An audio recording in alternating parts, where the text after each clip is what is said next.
When does running away from a problem lead to a bigger problem? When does moving towards something lead a person further away from it? When a person is depressed. Each of us has been educated to positively battle against a problem, to attempt to impact favourably over time. Each of us has been educated to compete and battle psychologically. We see divisions in our understanding as an appropriate occasion to fight each other to prove who had the most accurate legitimacy. But we never question our problems or our divisions, which cause our problems. Behind every problem we will ever have lies a division.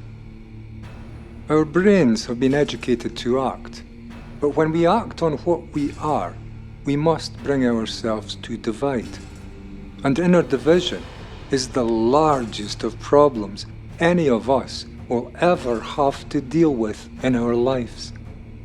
There is little this outward world of absolute brutality and self-led interest can offer in the way of suffering to compete against the educated divisions present daily within the human-based activities of a scholastically educated human brain.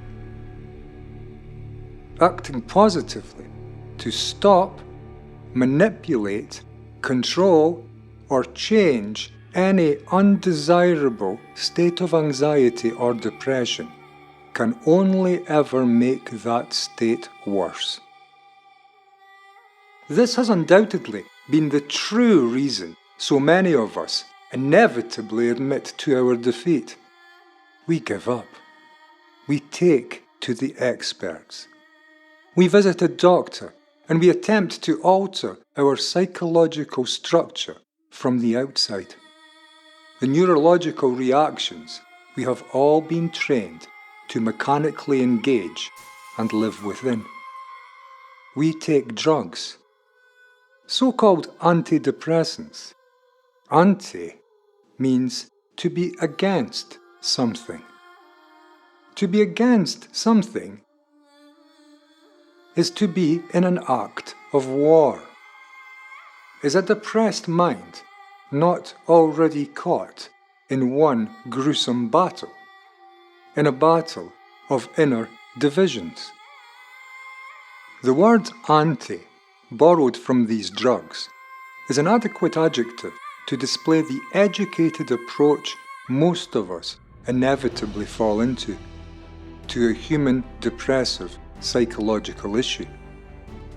This is the very worst thing ever to do. To be against something is to be in a state of conflict against that thing. Well, being in a state of conflict against what you consider to be a depressively causing inner movement ever leads you to a peaceful mind? The big problem with depression is depression, and the person suffering from a depression is the depression. It is a part of them. Depression is caused by the very brain cells which experience the depression. A person may come to think that their depression is being caused by a world event, by the death of someone close to them, by the ending of a relationship, the loss of a job or a home, the inability to achieve a desired success. These are all unwanted life experiences. But the experiences themselves are not what lead us to suffer inwardly. What leads us to suffer inwardly are our educated psychological reactions to those life experiences. Our judgmental, educated approach to viewing life as watertight compartments of good and bad events. This is what truly does the damage. And so to heal depression, we need step out initially from our educated viewpoint that to act positively will always lead to a positive outcome.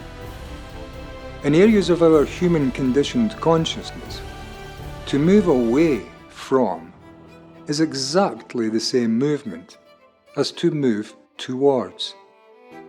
Because we are moving away from a part of our very selves, from a part of what we are psychologically.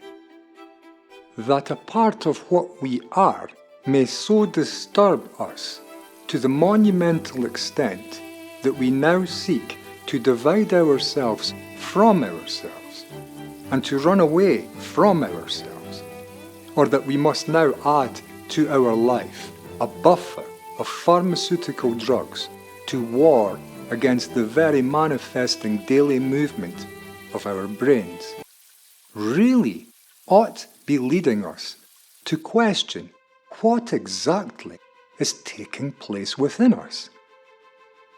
More than appears to be the case, that I will now seek the absolute impossible for my life, to divide myself into many components, and for one part of what I am to be able to successfully hide from another part.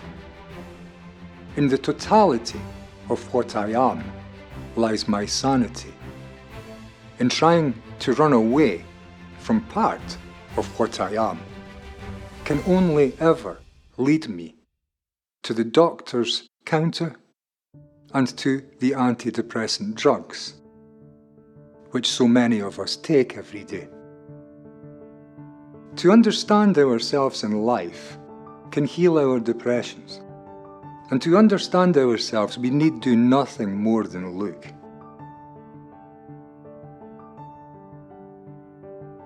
But we need look, not knowing what it is we are looking at. In this area, we must let our complex thinking structure within our brains reveal to us the mechanism of their daily workings. If we can do this, then there remains a possibility for us to end any depressive state or state of anxiety. Other than that, the only option we have is a mechanical, conditioned, frustrating, conflict-ridden approach to life, alongside a daily dose of antidepressant drugs.